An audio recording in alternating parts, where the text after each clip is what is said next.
Enfoque cultural. Nunca va a haber presupuesto que alcance, y yo creo que la figura del mecenazgo es muy importante porque Pero yo realmente quiero tomarme un tiempo para hacer fotografías. Los libros son una experiencia en muchos sentidos. Un festival cultural que no es otra cosa más que un foro para presentar lo que a diario... Se están vulnerando sus derechos porque solo los ven como mercancía para vender, ¿no? Y yo digo, y una experiencia artística no puede ser así. Y porque además es la primera vez en la historia que en el estado de Zacatecas, que en tierra zacatecana se lleva un acto solemne de ingreso de un miembro de la Academia Mexicana de la Historia.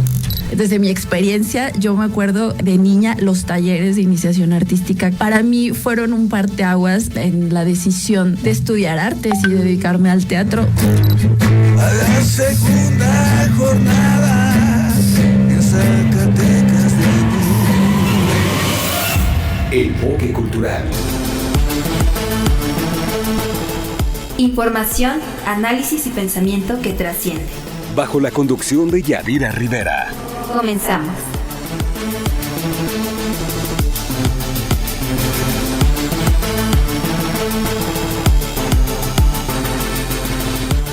Temas como la turistificación, gentrificación, patrimonialización, poco a poco van ocupando las mesas de análisis y la reflexión en el mundo entero. Y es que bajo el pretexto de potenciar el desarrollo económico y social, se está poniendo a disposición de terceros lo que se supone beneficiaría a la región, y de lo que Zacatecas no está exento. A continuación, les comparto el conversatorio Turistificación del Patrimonio Cultural que promovió la Red Latinoamericana de Investigación en Desarrollo y Turismo, RELIDESTUR. Escucharemos a los docentes universitarios, doctora Lidio Azalea González Luna, doctor Oliver Gabriel Hernández Lara y al maestro Neftalí Monterroso Salvatierra. ¿Cómo un viaje que pudiera ser pensado como parte de la recreación, como parte del bienestar, se puede convertir en algo tan grande como una mercancía? Y cómo, derivado de ello, el turismo en el siglo XXI puede representar un fenómeno social de tan hondo calado que no siempre es tan benéfico como se piensa, ¿no?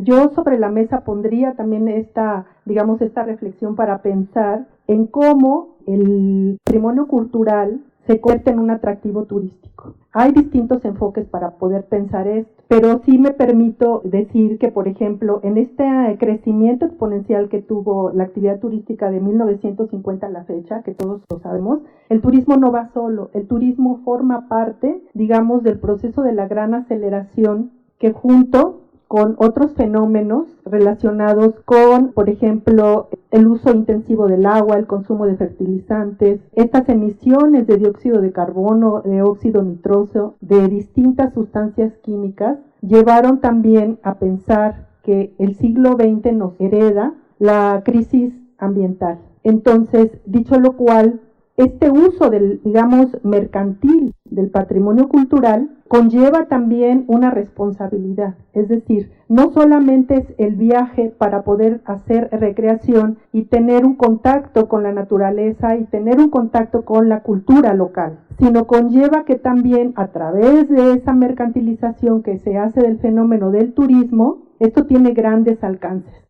Sobre todo cuando vemos que las principales áreas de turistificación global pues se dan en las ciudades, ¿verdad? O se dan en los cascos históricos, o se dan en aquellos sitios paradigmáticos, en donde la cultura forma parte de ese atractor no solamente para el viaje, sino de distintas expresiones capitalistas del viaje turístico, en donde están, por ejemplo, aguardando los capitales para darle el siguiente giro al proceso de acumulación. Esto de alguna manera yo lo quiero ir como poniendo sobre la mesa para irlo pensando. Algunos datos, ¿no? Que son, me parece que nos lleva a pensar en este proceso de turistificación. O sea, sabemos que México es uno de los países que reciben anualmente una parte, de este mercado de turismo internacional. Aún con la pandemia vemos que del año 2021 a 2022 ya se incrementó el 21% en las de millones de llegadas de turistas. Tuvimos casi 37 millones de llegadas de turistas. Este dato conlleva a que hay un crecimiento de 236% a zonas arqueológicas. Es decir, el patrimonio cultural se está convirtiendo, o se convirtió el año pasado, en el principal motor, no solamente para la atracción de visitantes, sino para pensar en que se une a los ciclos del capital y del proceso de acumulación, cuando vemos, por ejemplo, también otro dato, que la inversión extranjera directa en turismo se concentró 57% en departamentos y casas amuebladas con servicios de hotelería, y que casualmente estas casas están cercanas a los sitios históricos, a los centros históricos y a las zonas arqueológicas, y en aquellos sitios que obviamente hoy, por una reconfiguración del capital y de reordenación del territorio, están en la península de Yucatán.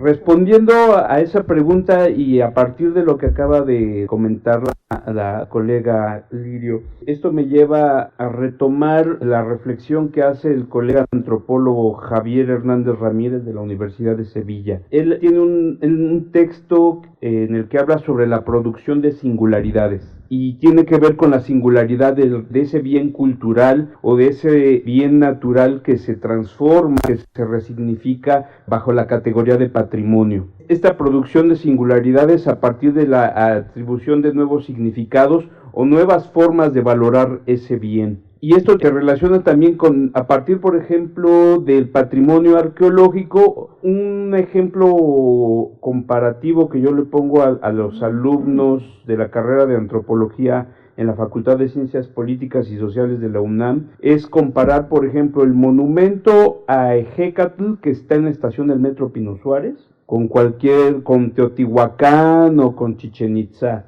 Es un bien arqueológico que se podría decir que incluso es de los más visitados por toda la gente que transita por la estación del Metro Pino Suárez, pero que la mayoría no toma en cuenta o no le presta suficiente atención, ni siquiera se detiene a mirar la cédula que acompaña a este monolito. ¿En qué radica la diferencia entre quizás Chichén Itzá o Teotihuacán con este bien? En la monumentalidad, el concepto de monumentalidad, que tiene que ver con esa atractividad precisamente en ese bien arqueológico que bajo la categoría de patrimonio se vuelve atractivo, ¿no? ¿Tendrá menos valor el monumento de Ejecatl a diferencia de Chichén Itzá o Teotihuacán? Obviamente no, porque los dos son patrimonio, ¿no? Son patrimonio de la nación, es un patrimonio que nos identifica dentro de este concepto de nacionalismo cultural, este nacionalismo por revolucionario, y tendría que ver con esas características o esas atribuciones, ¿no? En el caso de la UNESCO, ya el hecho de declarar un bien como bajo la categoría de patrimonio, como pasa también con un pueblo mágico, una localidad, o sea, que adquiere esta categoría, o la categoría de zonas de monumentos históricos que el INAH otorga precisamente a poblaciones que cuentan con un vasto acervo de bienes inmuebles. Bajo esta categoría es lo que permite ir incorporando esta singularidad o resaltar la atractividad de un destino. Me parece interesante la pregunta, ¿no? También, pero en mi caso justo quisiera plantearlo en términos de cómo, o sea, de qué manera estos objetos o este patrimonio cultural o la patrimonialización podría implicar una dimensión de turistificación, pero en términos de las comunidades que alojan esos patrimonios, ¿no? Es decir, que cómo en sus territorios ellos podrían este tipo de atractivos turísticos administrarlos en sus propios términos y bajo sus formas específicas o particulares. Es decir, de qué manera es que podríamos pensar una forma en la que la patrimonialización y lo cultural, si bien también genere un conjunto de entradas económicas y un conjunto de relaciones económicas y de visitas que permitan a las comunidades tener como un sustento, pues como mediante esa inercia, pues no necesariamente impliquen, ¿no?, procesos tanto de despojo como de pérdida de control en sus propios territorios y bajo sus propios términos. Y justo en ese sentido me parece importante, ¿no?, comentar que la manera en la que el patrimonio hace visibles ciertos elementos puede implicar un conjunto de cuestiones que están vinculadas pues justo al modelo económico capitalista,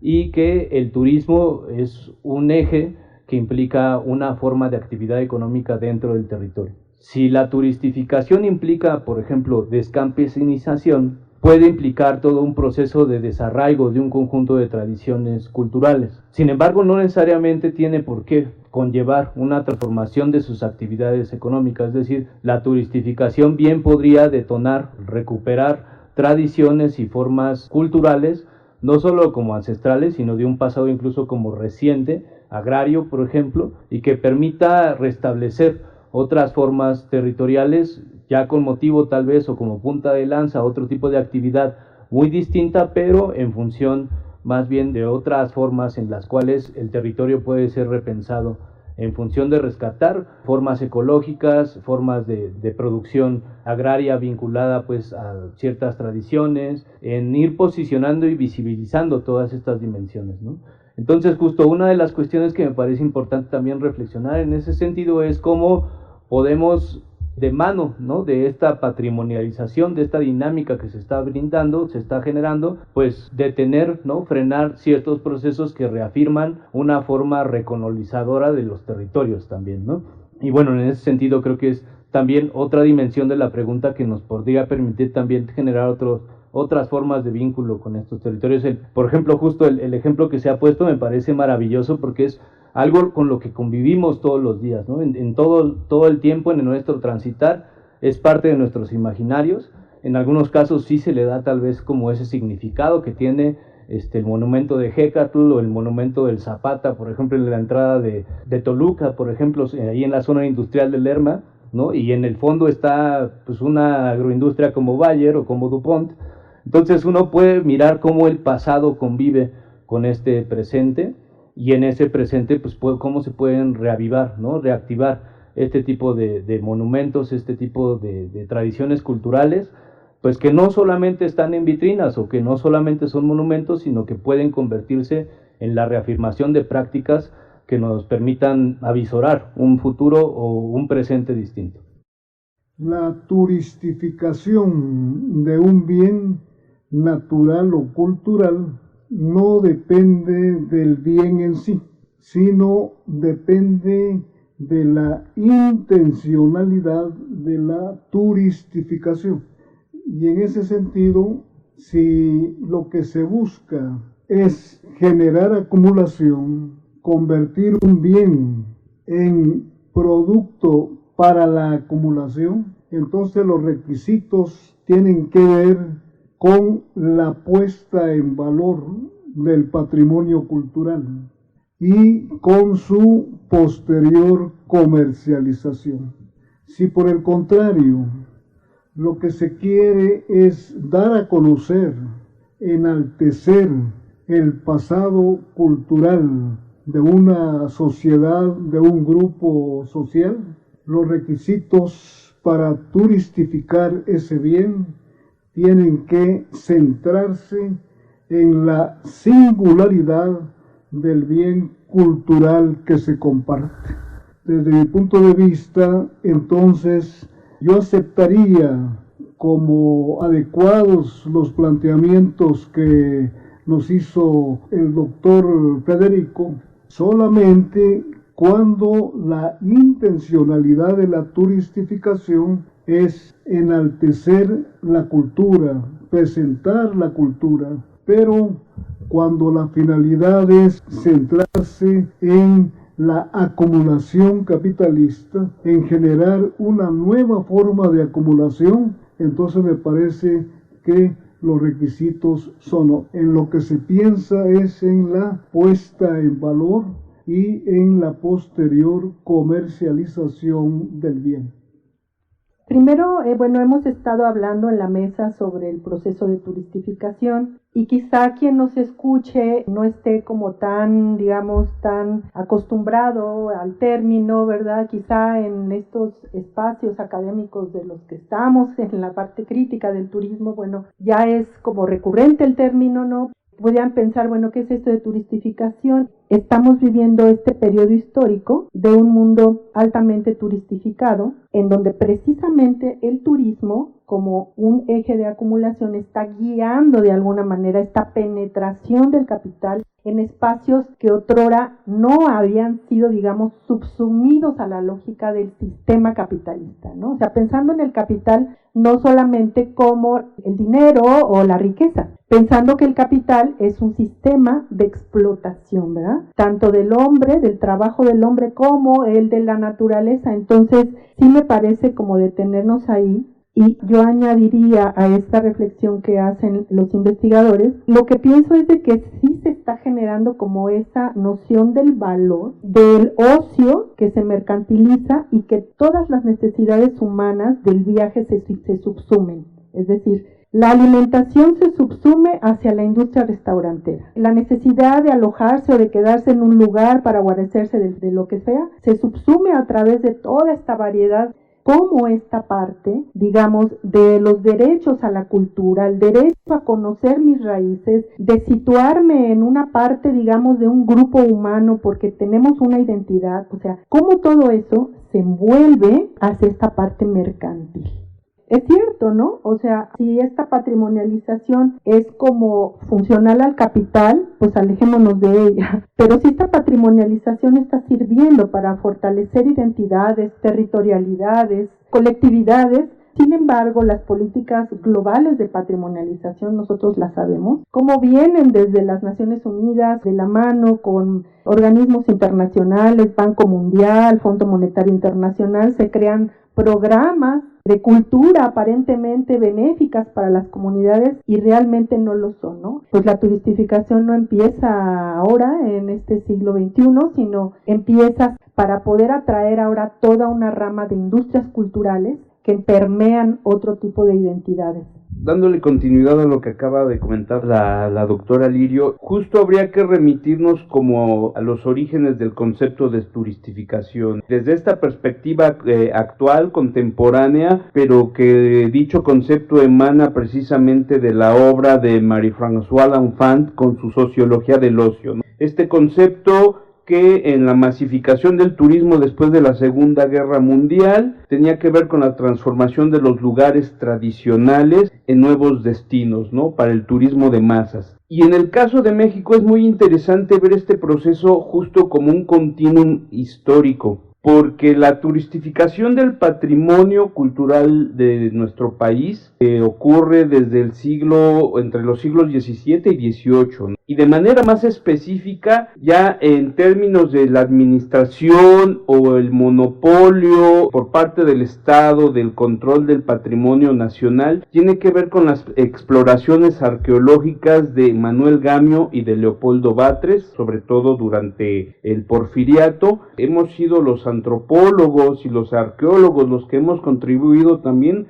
a estos procesos de turistificación del patrimonio. Por ejemplo, en el caso de Manuel Gamio, pues él es el encargado de escribir la primer guía de turistas para visitar Teotihuacán. Y esto tiene que ver justamente con la creación de infraestructura ferroviaria a mediados de 1870. No es casualidad que por eso ahora el proyecto del Tren Maya tenga que ver con esa creación de infraestructura nuevamente. Y en el marco también de las fiestas del centenario. O sea que es durante el Porfiriato que se da este impulso, sobre todo por traer turistas, sobre todo estadounidenses, dada la colindancia, y es el patrimonio arqueológico el que se transforma en este primer recurso turístico para atraer sobre todo turistas estadounidenses, por esta revaloración tanto del patrimonio artesanal como de las festividades tradicionales, y sobre todo de ver como el turismo como un puente en términos de relaciones interculturales, ¿no?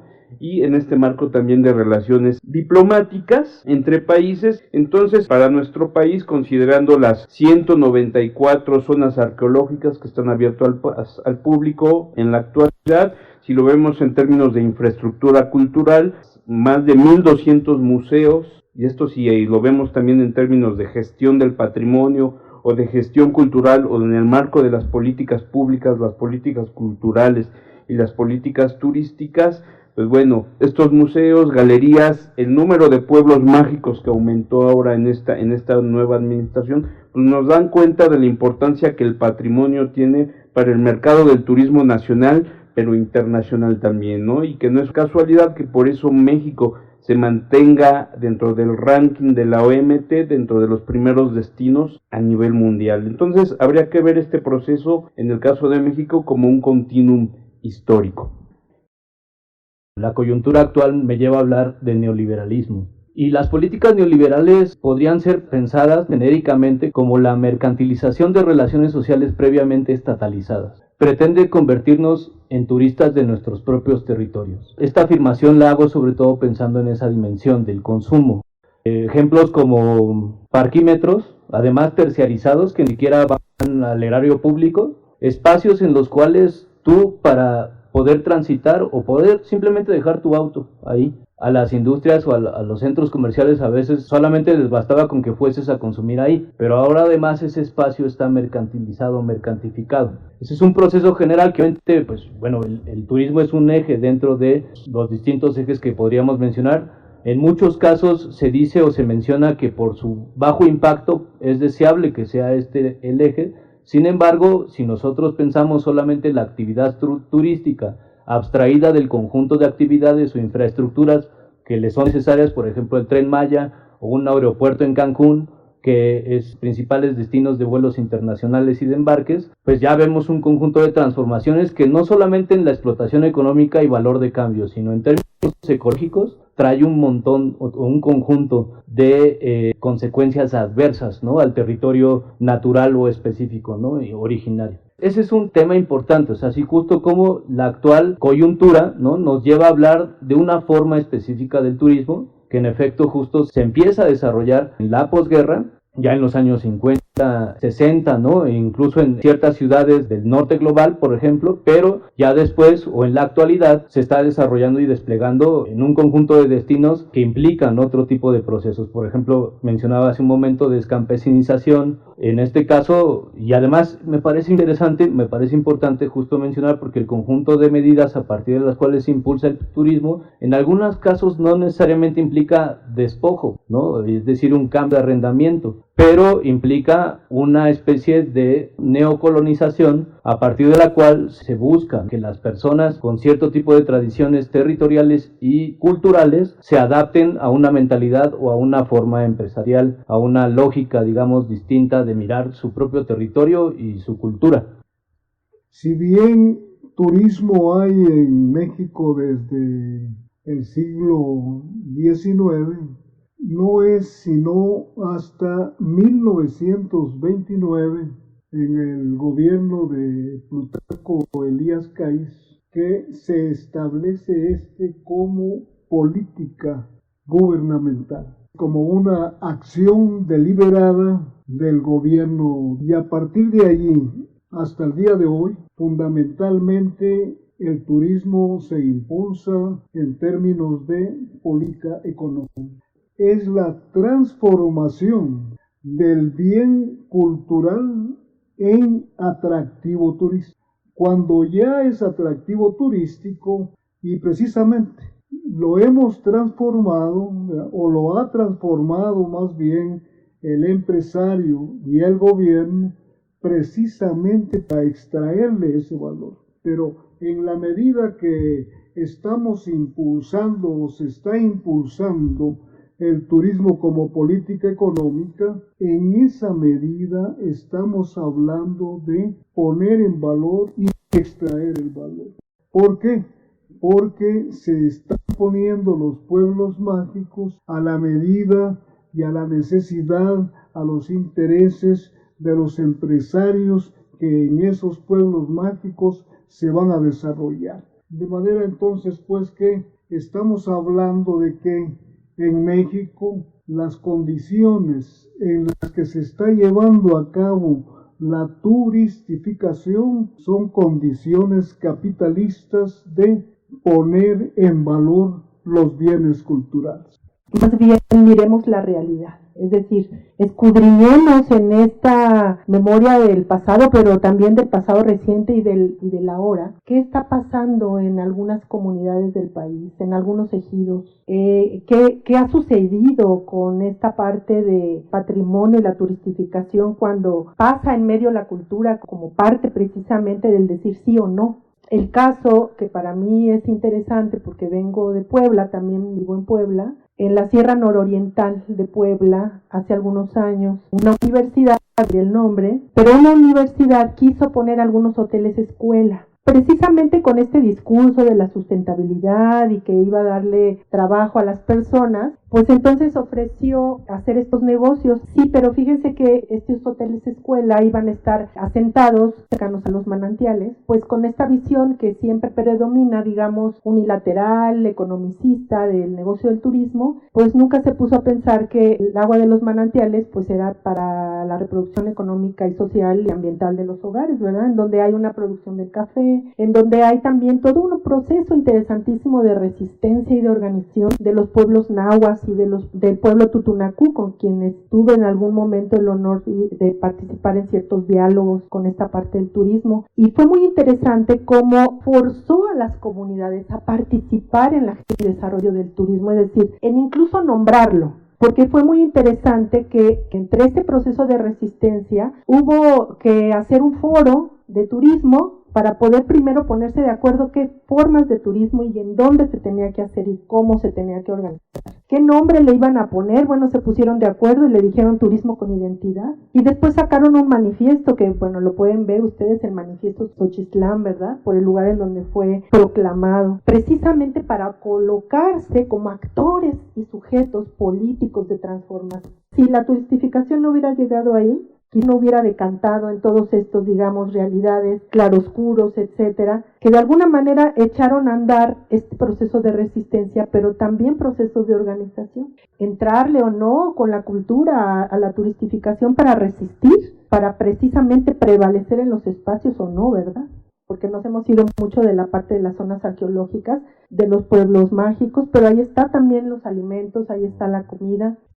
Se habla mucho de que la patrimonialización promueve la turistificación y por tanto la mercantilización, y en estos momentos también con la turistificación procesos de gentrificación, ¿no? En términos de privatización del espacio público, de la especulación inmobiliaria y que está articulado con otras políticas públicas. Y es interesante porque en los primeros trabajos que se hacen desde la antropología del turismo a mediados de los 70s, trata de registrar desde el análisis etnográfico, el registro etnográfico, estos efectos perversos del turismo en los países en vías de desarrollo, ¿no? O estos países subdesarrollados. Lo interesante es el giro que se da a esta perspectiva de los efectos perversos o nocivos del turismo, ¿no? Si son las instituciones, los actores institucionales los que deciden qué se patrimonializa o qué se turistifica, o son las mismas comunidades las que qué tipo de turistas o qué tipo de turismo quieren implementar en sus comunidades,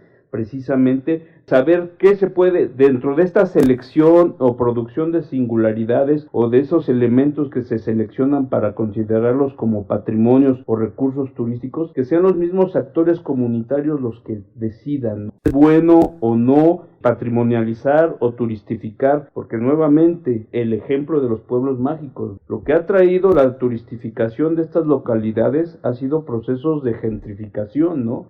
Además del tema de qué se patrimonializa, un poco es el cómo y de qué manera es que se gestiona, ¿no? En términos justo comunitarios, ya una vez establecida esa forma, esa figura. En este caso implica una forma de codificación de un territorio, de un bien, de una tradición cultural, un bien gastronómico, por ejemplo, y esa codificación de alguna manera le da una cualidad a ese elemento, que en algunos casos justo no es que todo sea pensado en términos de dominación, en efecto es una herramienta también de lucha. Otra codificación del territorio son las áreas naturales protegidas, por ejemplo, pero la forma específica y particular figura de áreas naturales protegidas se tiene en el neoliberalismo es una que invita a la financiarización de los recursos ambientales en ese sentido, implica una forma de administrarlo terciarizada también, y esto del pago por los servicios ambientales, ¿no? Que muchas empresas lo toman como una especie de derecho a contaminar. Ese es el punto del cómo, ¿no? Esa parte a partir de la cual cómo esta herramienta puede servir o puede llevar ciertos intereses. Hay formas a partir de las cuales también esa patrimonialización en efecto puede ser una herramienta de lucha, por ejemplo, para frenar un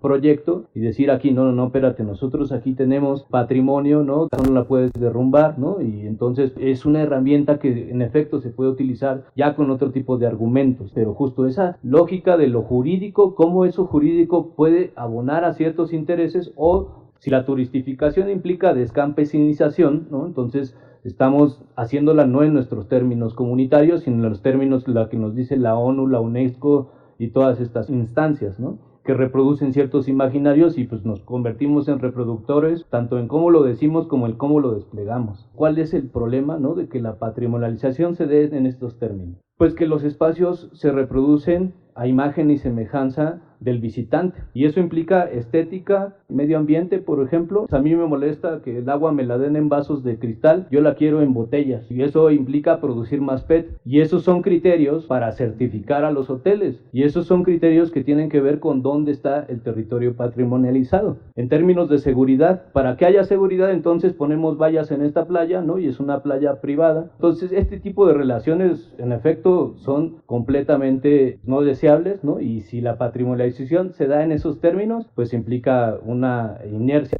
en la cual habría que estar completamente en contra, ¿no? Y decimos, no solamente es el tema de la injusticia, de la inequidad en el ingreso del dinero, temas ambientales, temas que tienen que ver con la sexualización del cuerpo de muchas mujeres que están en este ramo, temas que tienen que ver con la recolonización, o sea, hay un conjunto muy complejo de temas si es que esta forma, esta lógica se da bajo la perspectiva dominante. La turistificación hasta el momento solamente ha presentado dos propósitos. Uno ha sido el de extraer valor del bien que se turistifica, y el otro es el de mostrar la singularidad del bien turistificado.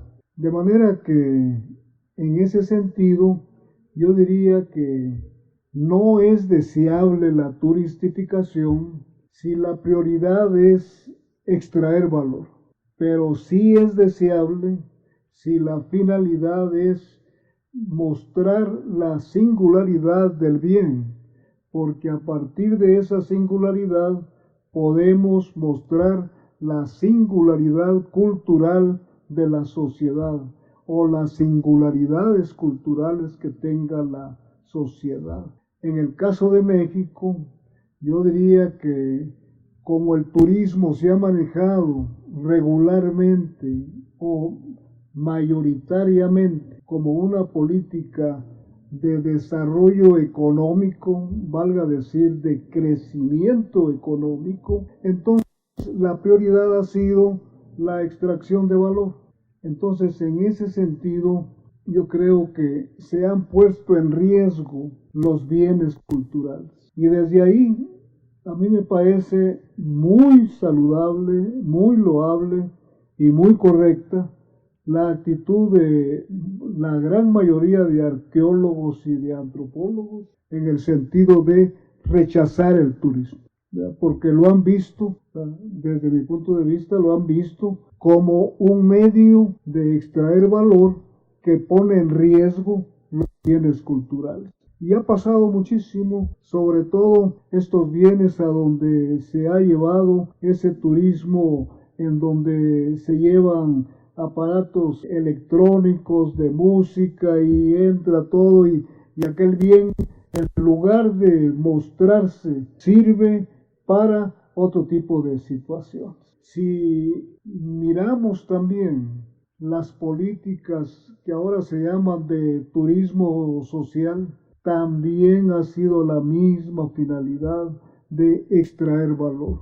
La opinión va cambiando y también es muy saludable que así sea, en el sentido de que se está luchando por manejar, por presentar, por desarrollar un turismo de carácter social comunitario, un turismo que en manos de las propias comunidades le ofrezca al turista sus bienes, pero que la misma comunidad los está cuidando. En ese sentido, la prioridad ya no es en la extracción de valor, sino en la sobrevivencia de la comunidad y el cuidado del bien cultural. Así que precisamente por eso yo sigo insistiendo en que el problema no está en el bien cultural ni en el turismo en sí mismo, sino en la intencionalidad, en el propósito de la turistificación que se busca. También hay que abandonar esa mirada dulcificada del turismo, porque si bien es cierto que ya sabemos lo que no se debe hacer, se sigue reproduciendo en el ámbito político, en el ámbito académico, en el ámbito, digamos, operativo, en todos esos ámbitos, ¿no? Esa mirada dulcificada del turismo de que siempre nos va a traer beneficios, y entonces también hay como una estructuración teórica para poder reproducir esta mirada dulcificada. Sí, en el caso del patrimonio alimentario, bajo la categoría de cocina tradicional o gastronomía, cocina popular, al menos en el caso del patrimonio alimentario ha sido a partir de las condiciones han sido desde las políticas públicas o desde los planes estatales o municipales de desarrollo, ¿no? Que obviamente emanan de los planes nacionales, ¿no? Que si uno revisa el contenido de estos, pues hay un apartado siempre dedicado justamente al turismo como estrategia, ¿no? De desarrollo. Y, por ejemplo, para el caso de Michoacán y Oaxaca, que hemos trabajado ahí con el colega Enrique Martínez, tiene que ver estas estrategias a partir de estas políticas públicas que promueven el aprovechamiento de las cocinas regionales, tradicionales, populares, se da a través de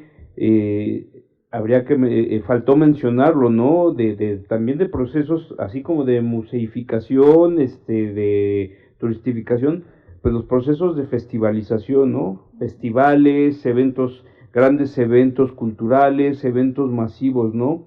Y pues si uno revisa, incluso esto ha propiciado declaratorias estatales, ¿no? De las cocinas locales, de las cocinas regionales, ¿no?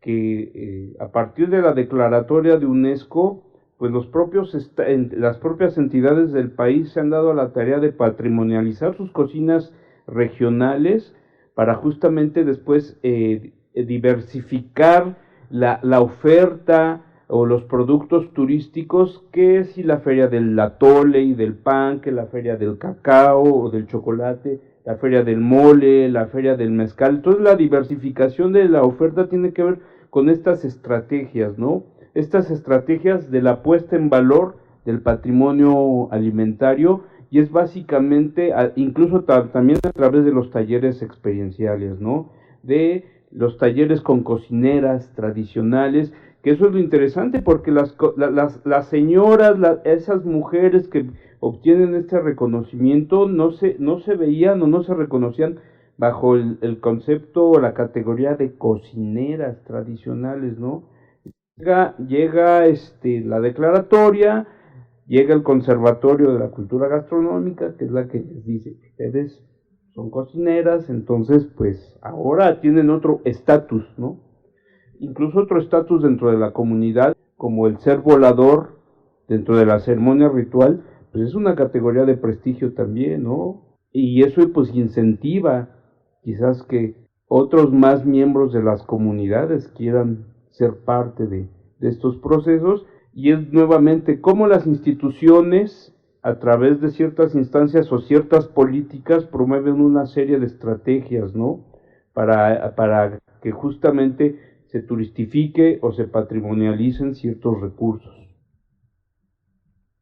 El turismo es uno de los ejes o temas, líneas de investigación que he trabajado, y bueno, en ese sentido, en el acompañamiento en comunidades ha sido más vinculado a otro tipo de temas justo de defensa del extractivismo, aunque en efecto también he estado en comunidades o he acompañado a comunidades que pues se enfrentan, digamos, a un embate de turistificación, en efecto, bajo los términos en los que se ha mencionado justo, pero bueno, pues primero que nada, y en esa diversidad de distintos ejes de lucha o motivos, pues para mí en lo particular, y estoy hablando solamente desde mi propia experiencia, no pretendo que esto se convierta en un modelo o algo así, pero pues primero que nada es que asumir una actitud justo de aprendizaje, ¿no? He aprendido mucho de acompañar estas luchas, y en ese sentido, si se tratase solamente del tema justo como tal dentro del eje de turismo, creo que el Lirio tendría muchas cosas más que decir en ese sentido que yo mismo, en mi propia experiencia.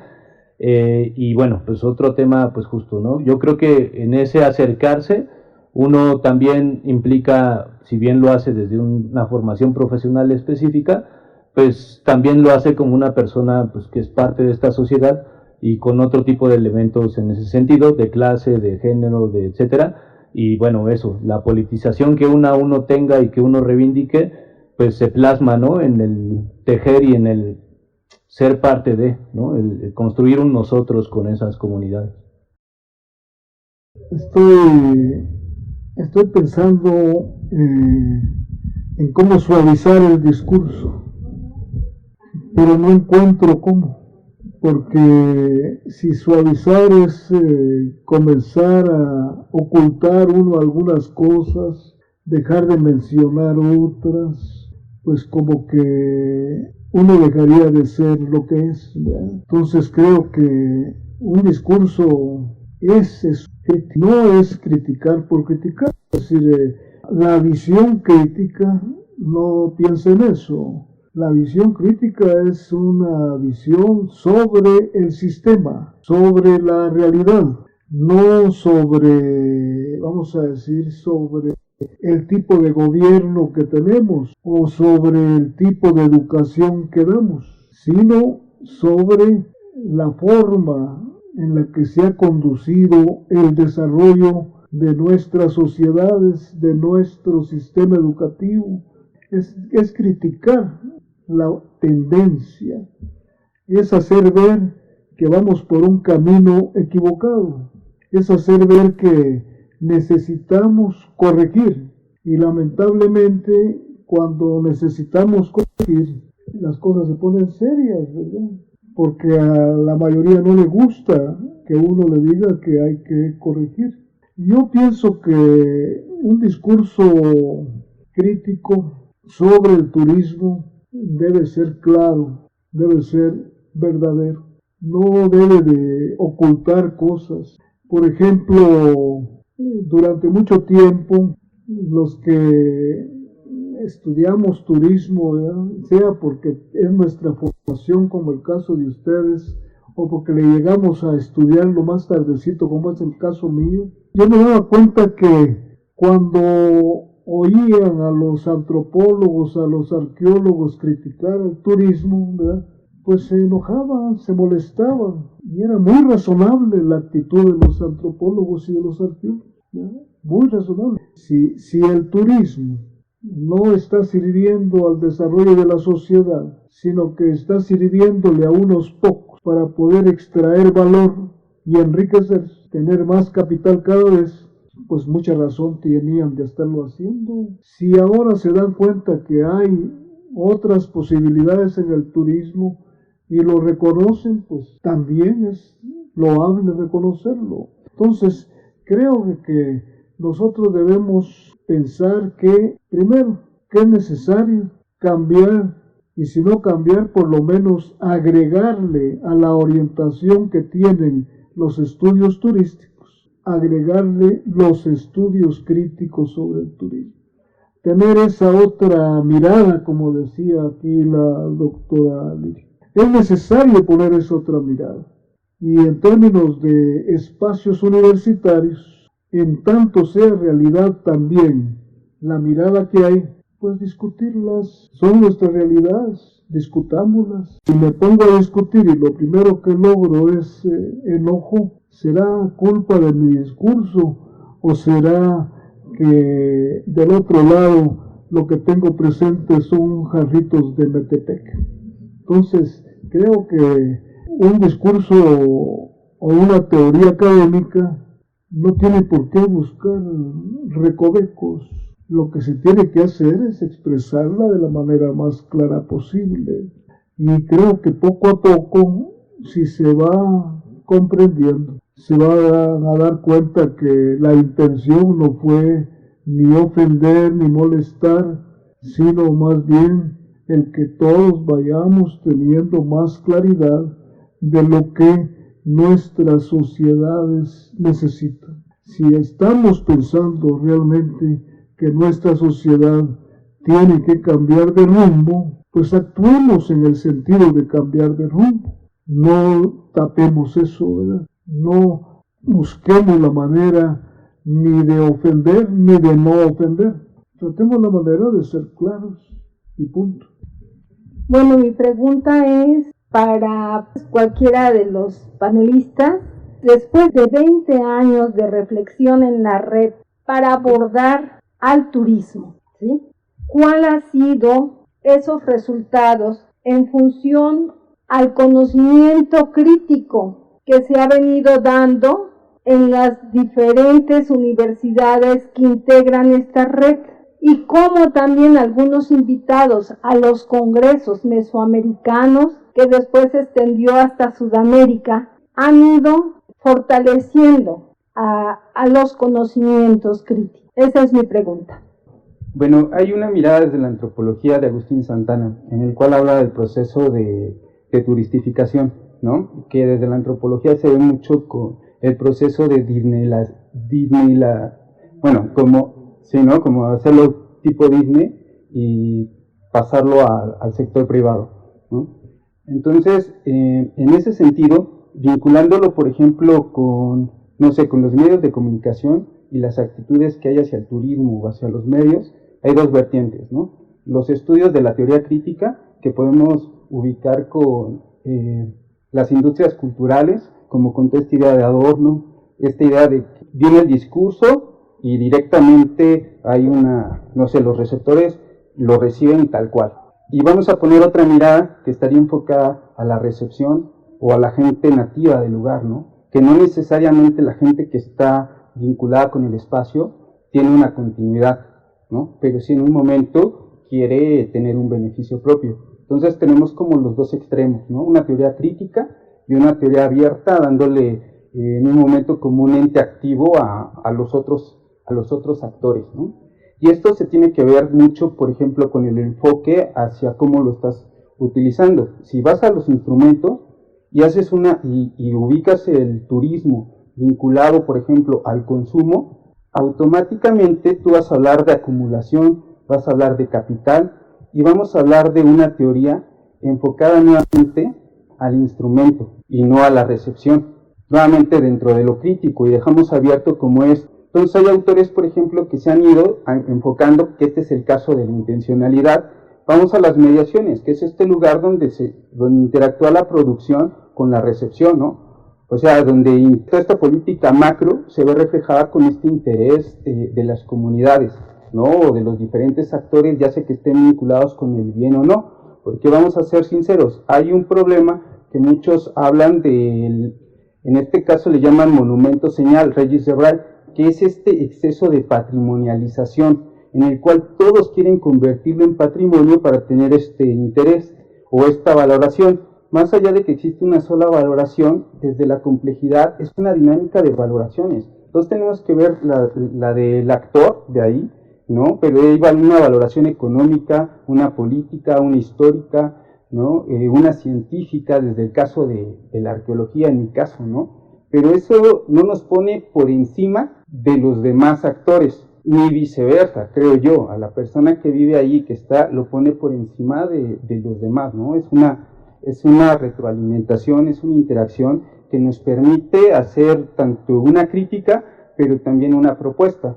Una crítica desde cómo surge este turismo, motivaciones, ¿no? o imaginarios que hacen que circulen y cómo se van alimentando y cómo se reproducen. Por ejemplo, Agustín Santana habla cómo existe una cultura que produce turistas, pero hay una cultura que también es la que se vuelve objeto promocional. Entonces, cuando se genera este encuentro, surge una cultura del encuentro en el cual retoma cosas que la misma gente está llevando y que ellos mismos empiezan a retomar, ¿no? Entonces, es un diálogo que no nada más tiene que venir de una postura crítica o una postura que los idealice y que los romantice y que digan, no, pues es que ellos tienen la facultad para poder hacer estos proyectos, caso que no lo podría tener una persona que viene desde afuera, ¿no?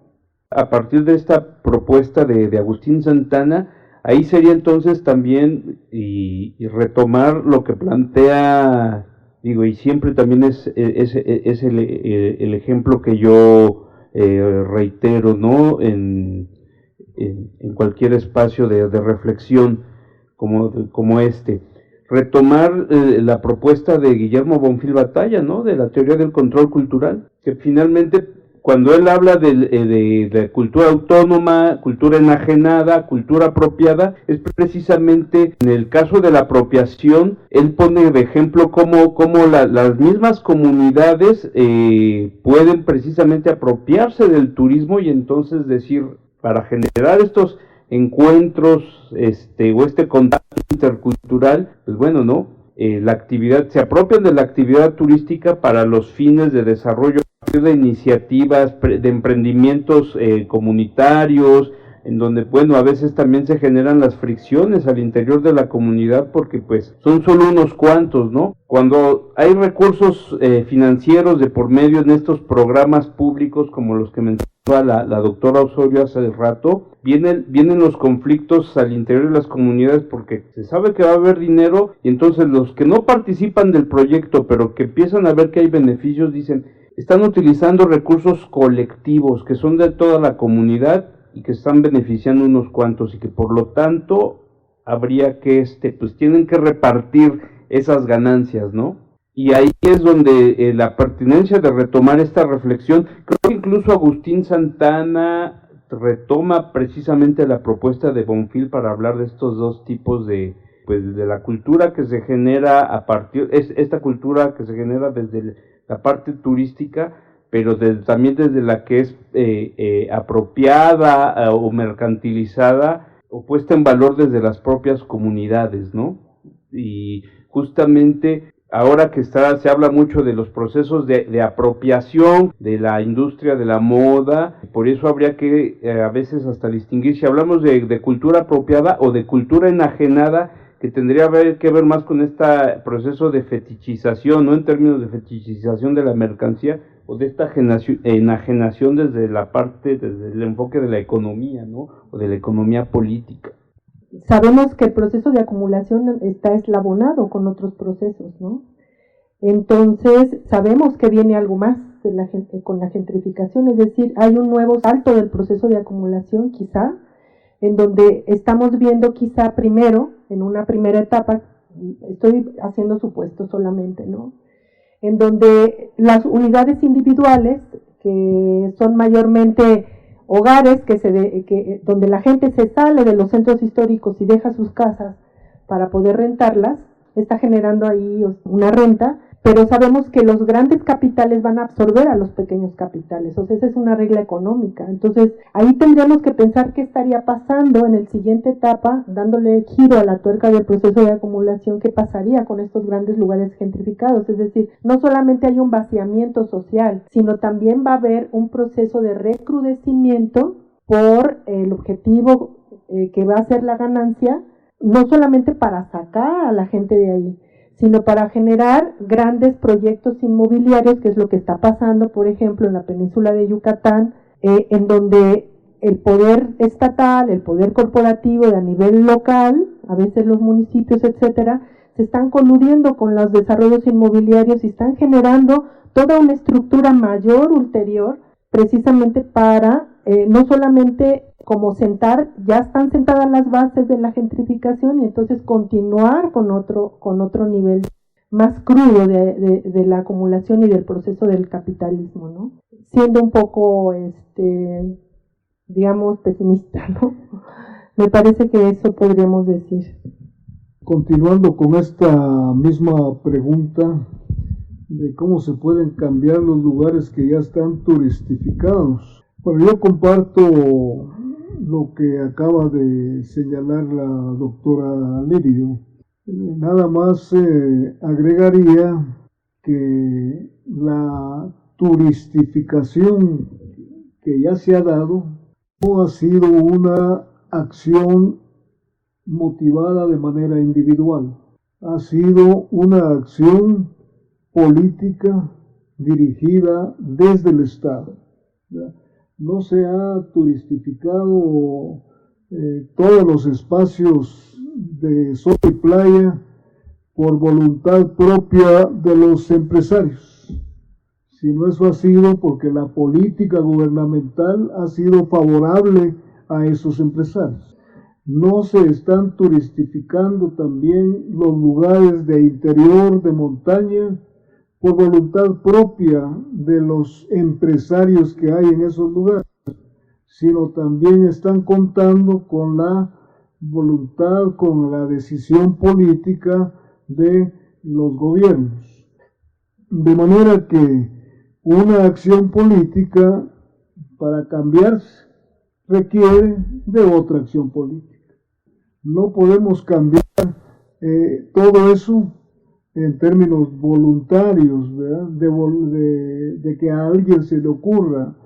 Tiene que ser una acción política concertada.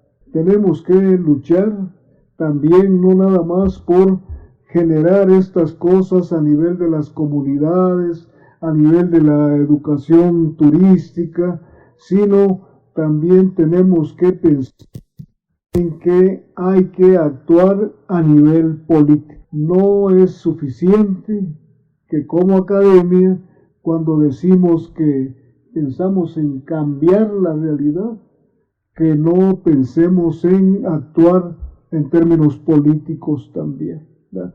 Lo que no quiere decir pues que los esté invitando a que se inscriban en algún partido político, ¿verdad? Que esa es otra cosa. Enfoque cultural. Nunca va a haber presupuesto que alcance, y yo creo que la figura del mecenazgo es muy importante porque Pero yo realmente quiero tomarme un tiempo para hacer fotografías. Los libros son una experiencia en muchos sentidos. Un festival cultural que no es otra cosa más que un foro para presentar lo que a diario... Se están vulnerando sus derechos porque solo los ven como mercancía para vender, ¿no? Y yo digo, y una experiencia artística no puede ser así. Y porque además es la primera vez en la historia que en el estado de Zacatecas, que en tierras zacatecanas se lleva un acto solemne de ingreso de un miembro de la Academia Mexicana de la Historia. Desde mi experiencia, yo me acuerdo de niña, los talleres de iniciación artística para mí fueron un parteaguas en la decisión de estudiar artes y dedicarme al teatro. A la segunda jornada en Zacatecas de Enfoque cultural. Información, análisis y pensamiento que trasciende. Hasta la próxima. Esta es una producción de Radio Zacatecas, CISART.